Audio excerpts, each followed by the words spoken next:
Hello students, today our topic is Python programming, and in this lecture we are going to discuss some basic programs related to Python programming. In our last video we already discussed some basic concept related to Python programming, as well as we uh, um, we already discussed how we can execute different programs of Python using PyTorch application, and we already see how we can execute programs on our Android mobile phone using this application.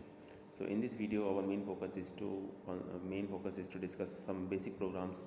uh, Basically these programs are related to different operators, and we will see how we can execute these programs and the concept behind it and the use of the different types of operators in programs. So let's start.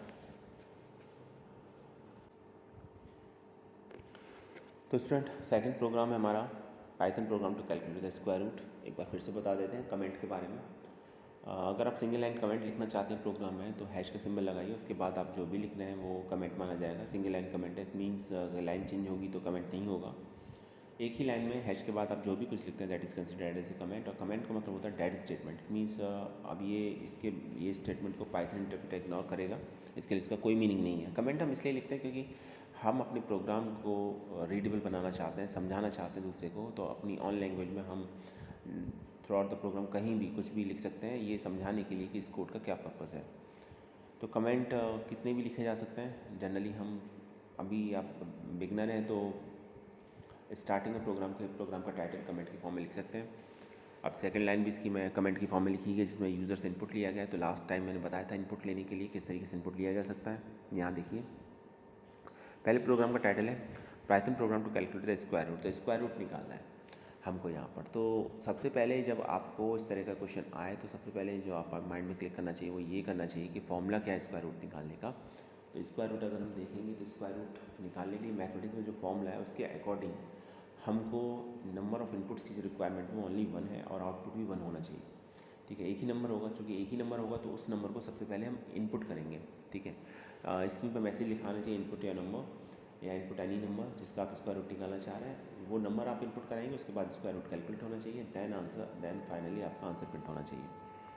तो हमने एक number ले लिया नम और उसका data type ले लिया float, क्योंकि जिसका स्क्वायर रूट निकालेंगे इंट या फ्लोट कुछ भी हो सकता है, तो हमने यहाँ फ्लोट लिया, फ्लोट को प्रेफर किया।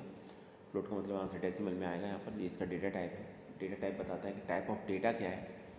फिर हमने लिखा इनपुट एंटर ए नंबर। तो इनपुट स्टेटमेंट के थ्रू इनपुट कराया, और जैसा कि आप देख रहे हैं पैरेंथेसिस साइन के अंदर इनपुट के बाद हमने सिंगल कोट्स में मैसेज लिखा है इनपुट ए नंबर। तो यहाँ एंटर ए नंबर, यहाँ से एक ये मैसेज जब आप प्रोग्राम का एग्जीक्यूट करोगे लिखा हुआ आएगा एंटर ए नंबर, आपसे एक नंबर मांगा जाएगा। प्रोग्राम का एग्जीक्यूशन तब तक आगे नहीं बढ़ेगा जब तक आप नंबर इनपुट नहीं कर देते, इसलिए इसे यूज़र इनपुट बोला जाता है। और जो भी आप नंबर देंगे उसी के अकॉर्डिंग कैलकुलेशन होगी। इनपुट स्टेटमेंट से पहले फ्लोट या इंट लिखना ज़रूरी है ताकि आप यहाँ ये बता सकें कि इसका डेटा टाइप क्या है जो आप नंबर इनपुट करना चाह रहे हैं यहाँ पर। तो अब हमारे पास एक नंबर है और हमने उस वेरिएबल का नेम दिया है NUM दिया है, और अब हमको स्क्वायर रूट निकालना है। तो स्क्वायर रूट निकालने के लिए अगेन हमको एक वेरिएबल चाहिए जिसमें हम अपना आंसर स्टोर कर सकें। तो हमने एक वेरिएबल लिया num_sqrt। अब यहाँ आप सोचेंगे कि मैंने इस तरह इतना कॉम्प्लिकेटेड वेरिएबल नेम क्यों लिया है। देखिए, ले सकते हैं, कोई प्रॉब्लम नहीं है। वेरिएबल के रूल्स हैं वो फॉलो होने चाहिए, बस आपको ये ध्यान रखना है। तो वेरिएबल्स के रूल्स मैं आपको एक बार फिर से बता देता हूँ। आप स्मॉल ए से स्मॉल जेड, कैपिटल ए से कैपिटल जेड तक सभी लेटर्स को ले सकते हैं, नंबर्स को ले सकते हैं 0 to 9, और सिर्फ एक स्पेशल सिंबल ले सकते हैं और जो वो है अंडरस्कोर। लेकिन याद रखिएगा कि जो आप नेम लें वो कोई कीवर्ड नहीं होना चाहिए, पहली बात। दूसरी बात ये कि नंबर से स्टार्ट नहीं होना चाहिए। लेंथ की जहाँ तक बात है, लेंथ कितनी भी हो कोई मैटर नहीं करता। तो जनरली क्या होता है कि जब कोई वेरिएबल नेम 2 वर्ड से मिलके बनता है तो हम उसे स्पेस तो ले नहीं सकते क्योंकि स्पेस अलाउ ही नहीं है। जैसे मैंने थोड़ी देर पहले बताया कि अंडरस्कोर अलाउ है, बाकी कोई अदर स्पेशल सिंबल अलाउ ही नहीं है। तो फिर उस केस में आप उसे वर्ड्स को अंडरस्कोर से सेपरेट कर दीजिए, जैसा इस केस में किया गया num_sqrt। ठीक है। और दूसरी बात ये कि ये कोई ज़रूरी नहीं है कि आप नंबर्स को लें या अंडरस्कोर को लें। आप वेरिएबल लेते समय सिर्फ कैरेक्टर का यूज़ करके, सिर्फ लेटर्स का यूज़ करके upper case lower case letter का भी वेरिएबल ले सकते हैं। लेकिन अगर नंबर का यूज़ कर रहे हैं तो याद रखिएगा कि नंबर से नेम स्टार्ट नहीं होना चाहिए। तो इस केस में हमने लिए num_sqrt। और देखिए, एक बात है जो रूल तो नहीं है, लेकिन हाँ ये ज़रूरी है कि वेरिएबल नेम हमें ऐसा लेना चाहिए जो प्रॉब्लम को रिफ्लेक्ट करे। तो यहाँ पर हमने num अंडरस्कोर SQRT लिया है, जिसके थ्रू ये पता चलता है हमारा कि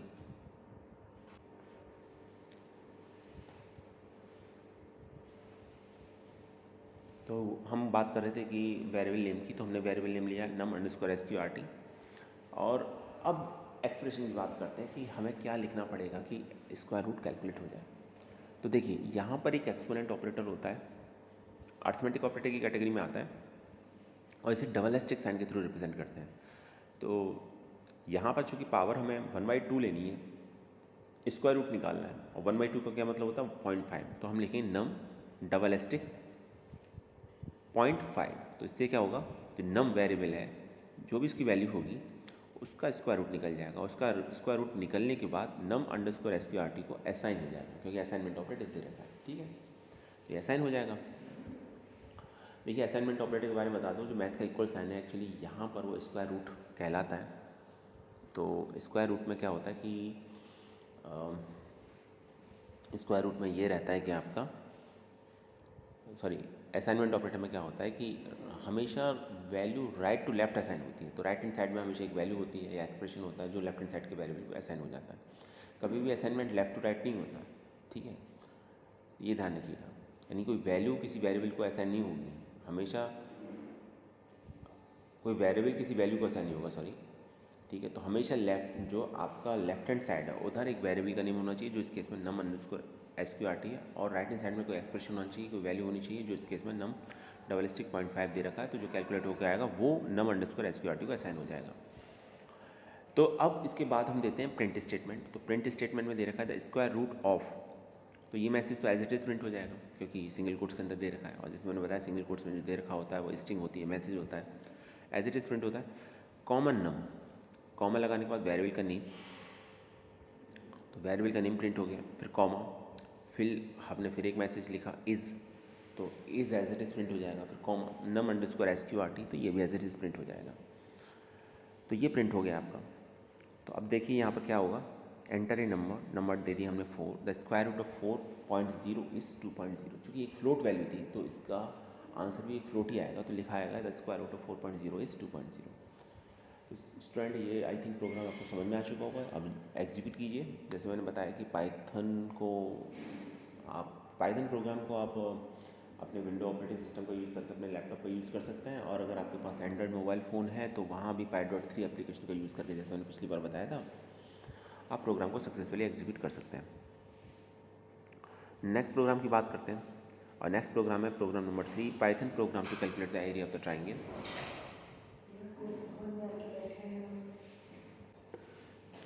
सो the next is Python program to calculate the area of the triangle. तो इसमें हमें एरिया ऑफ ट्राइंगल निकालना है। एरिया ऑफ ट्राइंगल निकालने के लिए आपको फर्स्ट ऑफ ऑल आपको साइड्स पता होनी चाहिए, और ट्राइंगल में 3 साइड्स होती हैं। अगर आपके पास 3 साइड्स हैं तो उसके बाद हम सेमी पैरामीटर निकालेंगे, जिसको हम ऐसे डिनोट करते हैं। तो पैरामीटर का हाफ होता है सेमी पैरामीटर, और जो फॉर्मूला होता है वो उसमें हम होता है under root s into s minus b into s minus c. तो एस यहाँ पर सेमी पैरामीटर और ए बी सी यहाँ पर साइड्स हैं। तो हम यहाँ पर सबसे पहले हमें साइड्स का पता होना चाहिए। साइड्स पता है तो सेमी पैरामीटर तो हम निकाल ही लेंगे। एक बार सेमी पैरामीटर निकल गया तो फिर एरिया ऑफ ट्राइंगल भी निकल जाएगा। तो सबसे पहला काम जो हमको करना है कि हमें इनपुट कराना है। तो यहाँ पर 3 इनपुट की रिक्वायरमेंट होगी और 1 आउटपुट की। सेमी पैरामीटर चूँकि जो वैल्यू है साइड्स की, साइड जो हमें दे रखी है ट्राइंगल की, उससे कैलकुलेट किया जा सकता है, तो उसको इनपुट नहीं कराना आपको। ठीक है, वो तो साइड से निकल जाएगा ना। तो यहाँ पर हमारे पास साइड्स हैं, मान लीजिए ट्राइंगल की 3 साइड्स हैं, तो 3 साइड्स को हम अगर रिप्रेजेंट कर रहे हैं ABC से, तो हम ABC को इनपुट कराएंगे।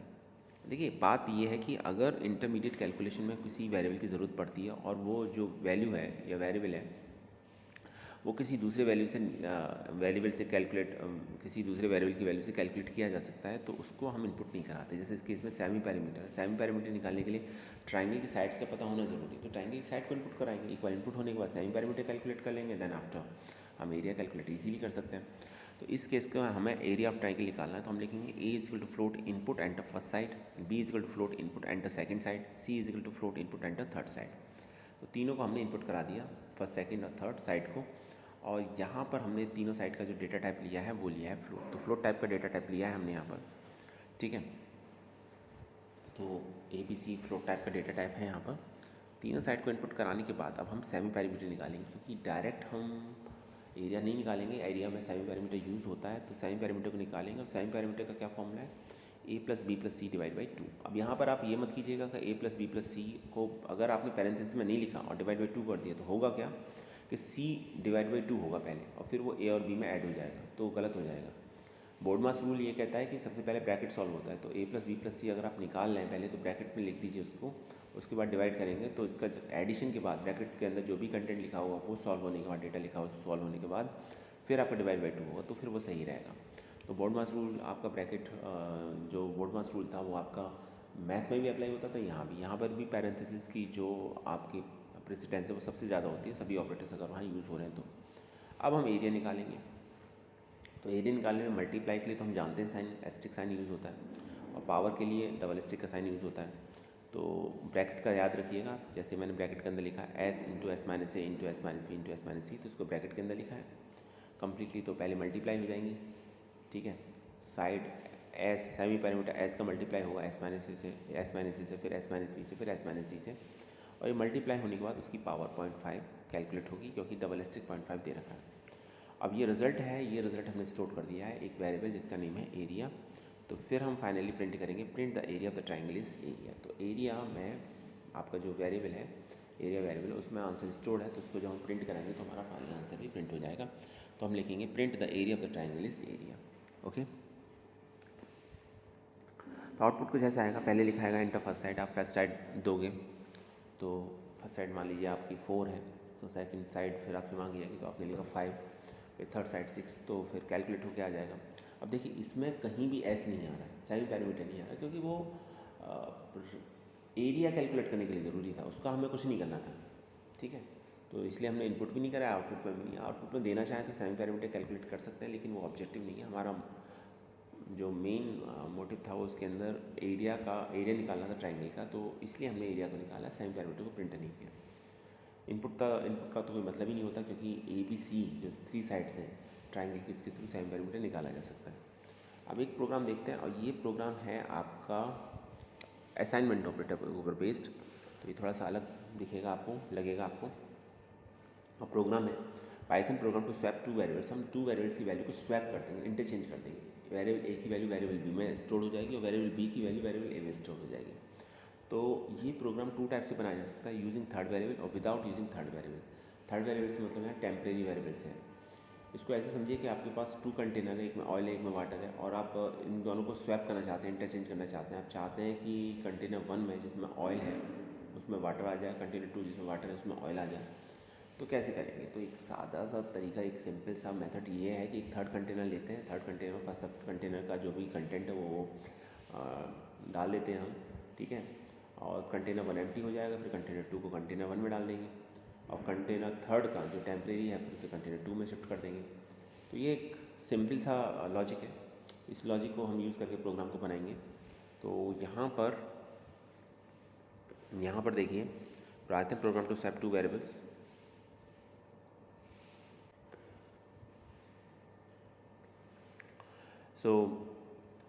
सबसे पहले हमारे पास 2 वेरिएबल्स होने चाहिए, एक्स और वाई।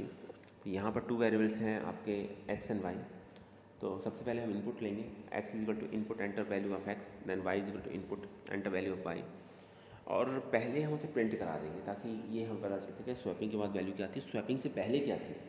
तो मैसेज प्रिंट करा दिया, ज़रूरी नहीं है लेकिन ठीक है, प्रिंट करा दिया ताकि पता चल सके स्वैपिंग के बाद, स्वैपिंग से पहले क्या थी, स्वैपिंग के बाद की, ताकि आपको लगे कि हाँ स्वैपिंग हुई है इसमें। तो लिख दिया print before swapping x is x, before y के लिए लिख दिया print before swapping y is y। तो एक्स और वाई की वैल्यू प्रिंट हो जाएगी। अब हम क्या करेंगे, एक वेरिएबल लेंगे टेम्परेरी वेरिएबल, नेम भी हमने टेम्प ही ले लिया उसका ताकि समझने में आसानी रहे हमको। तो हमने लिया temp is equal to x, तो एक्स की वैल्यू किसको असाइन हो जाएगी, टेम्प को। और जैसे मैंने आपको एक बात बताई थी, एक कॉन्सेप्ट होता है इसमें डायनेमिक टाइपिंग का, एक ही वेरिएबल को एक ही प्रोग्राम में आप कितनी भी बार वैल्यू असाइन कर सकते हैं, ठीक। और फाइनल असाइनमेंट जो होता है वही कंसिडर होता है फाइनली, ठीक है। प्रोग्राम के बाद में सबसे लास्ट में आपने एक वेरिएबल को 10 बार वैल्यू असाइन की है, तो लास्ट में जो वैल्यू असाइन की उसके बाद प्रिंट कराएंगे, तो लास्ट में जो वैल्यू असाइन होगी वही प्रिंट स्टेटमेंट में रिफ्लेक्ट होगी आपकी। तो ये ध्यान रखिएगा। तो हम यहाँ पर हमने लिखा temp is equal to x, तो एक्स की वैल्यू टेम्प को असाइन हो जाएगी। फिर लिखा x is equal to y, तो वाई की वैल्यू एक्स को असाइन हो जाएगी। फिर लिखा y is equal to temp, तो टेम्प की वैल्यू फिर वाई को असाइन हो जाएगी।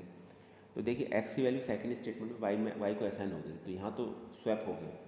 अब जब हमने y is equal to temp लिखा, तो टेम्प में चूँकि एक्स की वैल्यू स्टोर थी, तो टेम्प की वैल्यू वाई को असाइन हो जाएगी। तो यहाँ जो एक क्वेश्चन आपके दिमाग में आ रहा होगा कि प्रीवियस वैल्यू का क्या होगा, तो ओवर राइट हो जाती है। ठीक है, टेम्प में एक्स की वैल्यू स्टोर की, टेम्प में तो कुछ था ही नहीं। एक्स इक्वल टू वाई, तो एक्स में जो वैल्यू थी वो वाई से रिप्लेस हो जाएगी। वाई इक्वल टू टेम्प, तो वाई में जो वैल्यू थी वो टेम्प से रिप्लेस हो जाएगी। टेम्प में चूँकि एक्स की वैल्यू स्टोर थी, तो इस समय हमारे पास जो वेरिएबल है एक्स और वाई, तो एक्स में वाई की वैल्यू स्टोर हो जाएगी और वाई में एक्स की वैल्यू स्टोर हो जाएगी। अगर आप अब प्रिंट कराते हैं एक्स की और वाई की वैल्यू को, तो यहाँ पर एक्स की और वाई की latest value after swapping print होंगी। तो जैसे आउटपुट आएगा enter value of x 5, enter value of y 6, तो before swapping x is 5, before swapping y 6, ये प्रिंट स्टेटमेंट मैंने दिए थे प्रोग्राम में, तो लिखे हुए आ भी रहे हैं यहाँ पर। उसके बाद लिखा हुआ the value of x after swapping 6, the value of Y after swapping is 5, तो ये मैसेज लिखा हुआ मिलेगा यहाँ पर।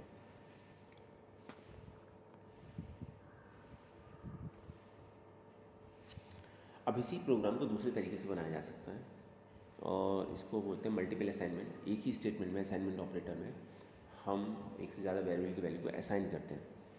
तो ये आसान है आई थिंक। ये दूसरा मेथड है जिसके थ्रू हम स्वैपिंग अप्लाई कर सकते हैं। तो देखिए प्रोग्राम वही है। तो यहाँ तक तो मुझे नहीं लगता कोई प्रॉब्लम होगी, क्योंकि हमने कमेंट लिया है, फिर एक्स और वाई की वैल्यू को इनपुट कराया गया। अच्छा, इसमें एक चीज़ देखेंगे, आप नोटिस करेंगे कि एक्स और वाई का मैंने डेटा टाइप नहीं लिया है। तो डेटा टाइप मैंने लास्ट वीडियो में बताया था, वो बाय डिफ़ॉल्ट स्ट्रिंग होता है। अगर आप कोई भी डेटा टाइप मेंशन नहीं करते, तो बाय डिफ़ॉल्ट जो डेटा टाइप कंसिडर होता है वो आपका स्ट्रिंग होता है। तो इस केस में भी जो डिफ़ॉल्ट डेटा टाइप है वो आपका स्ट्रिंग है। तो एक्स की वैल्यू को इनपुट कराया है, वाई की वैल्यू को इनपुट कराया है आपने, तो एक्स एक स्ट्रिंग है, वाई की स्ट्रिंग है। अब देखिए यहाँ इंटर फ्लोट लेने की ज़रूरत भी नहीं है, ले सकते हैं, कोई प्रॉब्लम नहीं है, लेकिन ज़रूरत इसलिए नहीं क्योंकि हमें स्वैप करनी है वैल्यू। तो वैल्यू जैसे भी होगी वो स्वैप हो जाएगी, चेंज हो जाएगी, इंटरचेंज हो जाएगी। तो चूँकि बाय डिफ़ॉल्ट इसके अंदर स्ट्रिंग है, तो वो एक कैरेक्टर होगा, एक नंबर होगा, उससे कोई फ़र्क नहीं पड़ता, क्योंकि मैग्नीट्यूड पर हमें कोई कैलकुलेशन करनी ही नहीं है, हमें उससे कोई लेना देना है ही नहीं। हमारा है सिर्फ प्राइम ऑब्जेक्टिव कि हमें स्वैप करनी है वैल्यू। तो इसलिए यहाँ पर मैंने इंट फ्लोट नहीं लिया है, बाय डिफ़ॉल्ट स्ट्रिंग है, उससे हमें कोई फ़र्क नहीं पड़ता, क्योंकि हमारा टारगेट से स्वैप करना है, हमें कोई अर्थमेटिक कैलकुलेशन करनी ही नहीं है, तो उससे कोई फ़र्क नहीं पड़ता। So Python program to swap two variables, तो x is equal to input enter value of x, y is equal to input enter value of y. ठीक है, तो आपने एक्स और वाई की वैल्यू को इनपुट करा दिया। सो यहाँ पे जैसा आप देख रहे हैं, तो ये इंटर फ्लोट लेने की ज़रूरत नहीं थी इसमें, तो हमने कैरेक्टर या एज ए स्ट्रिंग अगर आप वैल्यू को इनपुट भी कराते हैं तो कोई फ़र्क नहीं पड़ता, क्योंकि हमारा ऑब्जेक्टिव यहाँ पर स्वैपिंग का है, कुछ और नहीं है। अब देखिए मल्टीपल असाइनमेंट क्या होता है, इस स्टेटमेंट को देखिए आप। मल्टीपल असाइनमेंट ये कहता है कि एक बार में आप एक से ज़्यादा वेरिएबल की वैल्यू को असाइन कर सकते हैं। तो जैसे यहाँ लिखा हो x comma y equal to y comma x, तो ये क्या है कि राइट हैंड साइड की वेरिएबल जितने भी हैं उनकी जो भी वैल्यू है वो लेफ्ट हैंड साइड के वेरिएबल को असाइन हो जाएगी, या राइट हैंड साइड की वैल्यू लेफ्ट हैंड साइड के वेरिएबल को असाइन हो जाएगी। यहाँ दो बातें आपको बताना ज़रूरी है। पहला तो आपको ये लग रहा होगा कि दोनों साइड में वेरिएबल है, तो वेरिएबल को वेरिएबल कैसे असाइन होगा? वेरिएबल को वेरिएबल असाइन नहीं हो रहा है। वाई और एक्स की ऑलरेडी वैल्यू आप ऊपर दे चुके हो, ठीक है। जो राइट हैंड साइड में आपको दिखाई दे रहा है y comma x, already value ऊपर दे दी है आपने यूज़र इनपुट के थ्रू, तो वाई और एक्स की वैल्यू हो जाएंगी। तो वाई मान लीजिए एक्स की वैल्यू 5 है, वाई की वैल्यू 6 है, तो ये स्टेटमेंट कुछ इस तरीके से होगा, x comma y equal to 5,6। एक तो ये डाउट क्लियर हुआ आपको। दूसरी बात ये है कि number of variables, number of values के अगर बराबर है तो फर्स्ट वैल्यू फर्स्ट वेरिएबल को असाइन होती है और सेकंड वैल्यू सेकंड वेरिएबल को असाइन होती है। इट मीन्स वाई की वैल्यू एक्स को असाइन हो जाएगी और एक्स की वैल्यू वाई को असाइन हो जाएगी, क्योंकि इसमें लिखा हुआ x comma y equal to y comma x. X को वाई की वैल्यू असाइन हो जाएगी और वाई को एक्स की वैल्यू असाइन हो जाएगी, तो स्वैपिंग हो जाएगी। तो स्वैपिंग यही तो है, एक्स को वाई की वैल्यू असाइन हो जाए, वाई को एक्स की, तो स्वैपिंग हो जाएगी। उसके बाद अगर आप मैसेज प्रिंट कराते हैं the value after X after swapping X, the value of Y after swapping Y, तो ये वैल्यू प्रिंट हो जाएंगी। चलिए एक प्रोग्राम और करते हैं। ये प्रोग्राम है एरिया ऑफ सर्किल का। एरिया ऑफ सर्किल निकालने के लिए पहले आपको फॉर्मूला पता होना चाहिए। एरिया ऑफ सर्किल क्या है? एरिया सर्किल होता है पाई आर स्क्वायर। पाई की वैल्यू यहाँ पर एग्जैक्ट तो नहीं ले सकते आप, तो हम 3.1416 ले लेते हैं डेसिमल के 4 प्लेसेस तक। और पाई आर स्क्वायर में आर अननोन है, तो आर को इनपुट कराएंगे, ठीक है, और एरिया निकालेंगे। अगर हमको रेडियस पता है तो हम एरिया ऑफ सर्किल निकाल सकते हैं, तो इसलिए रेडियस को हम इनपुट कराएंगे और फ्लोट टाइप के लेंगे क्योंकि इंटीरियर का कोई मतलब नहीं है, रेडियस जनरली फ्लोट में ही होती है, फ्लोटी डेटा टाइप लेना सही रहेगा। तो हमने लिखा R is equal to float input enter radius of circle, तो हम रेडियस ऑफ सर्किल को इनपुट कराएंगे। उसके बाद हम फॉर्मूला लिखेंगे, तो फॉर्मूला लिखा हमने area is equal to 3.1416 into R multiply करने के लिए एस टी का साइन यूज़ करते हैं, आर स्क्वायर है। यहाँ पर दो बातें हैं, आप या तो इसको इस तरीके से लिखें तो भी ठीक है, area is equal to 3.1416 into R, या फिर आप ऐसे लिखें 3.1416 into R double stick 2, R square power represent कर रहे हैं ना, तो डबल स्टिक का साइन यूज़ करके पावर डिनोट कर सकते हैं, या दो बार मल्टीप्लाई करके भी वो काम चल सकता है, जैसे इसमें किया गया है। Area is equal to 3.1416 into R, तो यहाँ पर भी आपका रेडियस निकल जाएगा। अब लास्ट स्टेटमेंट में क्या होगा, print area of circle is area, तो यहाँ पर एरिया ऑफ सर्किल का निकल के आएगा, एरिया ऑफ सर्किल इस पहले लिखा हुआ है मैसेज, फिर उसमें एरिया की जो वैल्यू होगी वो फाइनली स्टोर हो जाएगी। तो मैसेज लिखा आएगा inter radius of circle 6, area of circle is 113.0976, तो ये एरिया ऑफ सर्किल निकल के आ जाएगा यहाँ पर। छोटा सा और आसान सा प्रोग्राम था, आई होप समझ में आ चुका होगा। एक प्रोग्राम और देखते हैं, calculate area of rectangle. I think इसमें कोई प्रॉब्लम नहीं होनी चाहिए। एरिया ऑफ रेक्टेंगल का क्या फॉर्मूला होता है, area is equal to length into breadth, तो रेक्टेंगल का एरिया निकालने का लेंथ पता होना चाहिए, ब्रेथ पता होना चाहिए, तो इसको हम इनपुट करा देंगे। तो हमने लिखा l float input enter length of the rectangle, b float input enter breadth of the rectangle. Formula लिखा area is equal to l into b, multiply के लिए एस टी का साइन यूज़ किया, करते भी हैं, और फिर हम प्रिंट करा देंगे, print area of rectangle is area. ठीक है, तो ये प्रिंट हो जाएगा। छोटा सा आसान सा प्रोग्राम था, 2 इनपुट थे इसमें, 2 इनपुट रिक्वायर्ड थे। ये प्रोग्राम देखिए, Python program to calculate average marks of 5 subject. आप 5 सब्जेक्ट के एवरेज मार्क्स निकालें, तो चूँकि 5 सब्जेक्ट ही निकालने इसलिए 5 सब्जेक्ट को पहले इनपुट देना पड़ेगा आपको। तो आपने दे दिया input, math, science, SST, Hindi, English, सबको इनपुट करा दिया। 5 इनपुट है इसमें। प्रोग्राम देखने में बड़ा लग रहा है, लेकिन ऐसा कुछ नहीं है। 5 सब्जेक्ट के को इनपुट कराया गया, इसलिए 5 स्टेटमेंट लिखे गए, इसलिए थोड़ा सा प्रोग्राम आपको कॉम्प्लिकेटेड लग रहा होगा, पर ऐसा है नहीं, क्योंकि फॉर्मूला तो सिर्फ हम एवरेज मार्क्स का लगाएंगे। तो एवरेज मार्क्स ऐसे निकालते हैं, 5 सब्जेक्ट्स को आप ऐड करेंगे, डिवाइड बाई 5 कर देंगे, एवरेज निकल जाएगा। तो पैरेंथेसिस में लिखिएगा, ताकि पहले एडिशन हो जाए और एडिशन के बाद फिर 5 से डिवाइड करें तो एवरेज निकल के आ जाए। अगर आपने पैरेंथेसिस का साइन नहीं लगाया तो इंग्लिश को 5 से डिवाइड करेगा, फिर बाकी में सब में ऐड हो जाएगा, तो ये एवरेज नहीं निकलेगा। इसलिए पैरेंथेसिस के अंदर लिखिएगा math, science, SST, Hindi, English, और पैरेंथेसिस के अंदर लिखा हुआ फिर /5 लिखा हुआ, इसका मतलब 5 से डिवाइड हो रहा है। ये डिवीज़न ऑपरेटर है, स्लैश आपका, ठीक है। एवरेज मार्क्स निकल आएगा। वेरिएबल का नेम एवरेज अंडरस्कोर मार्क्स लिया गया है। जैसे मैंने बताया ना कि आप स्पेस नहीं ले सकते, तो स्पेस लिया भी नहीं है मैंने।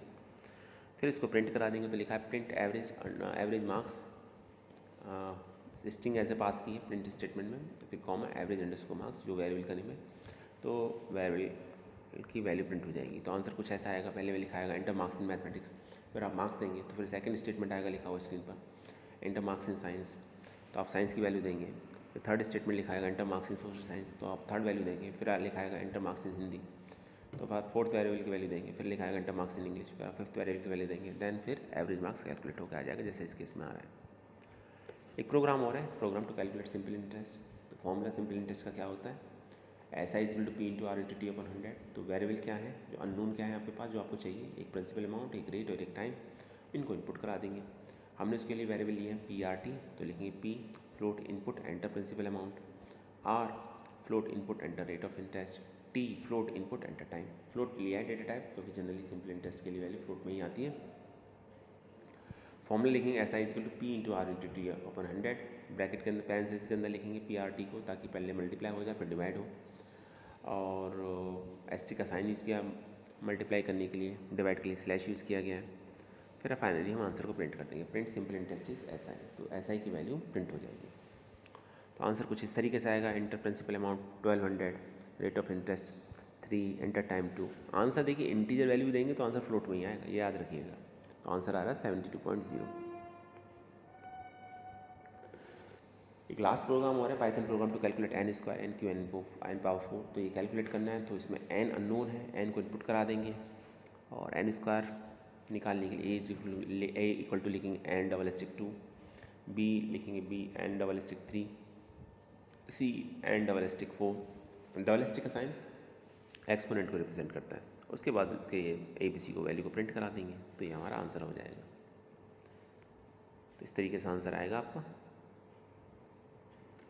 तो स्टूडेंट, ये था हमारा आज का वीडियो, आई होप आपको समझ में आया होगा। और ये बेसिक प्रोग्राम कंप्लीट हो गए। नेक्स्ट वीडियो में हम इन कंडीशनल स्टेटमेंट को पढ़ेंगे, इफ़ एल्स और if else. So thanks for watching this video.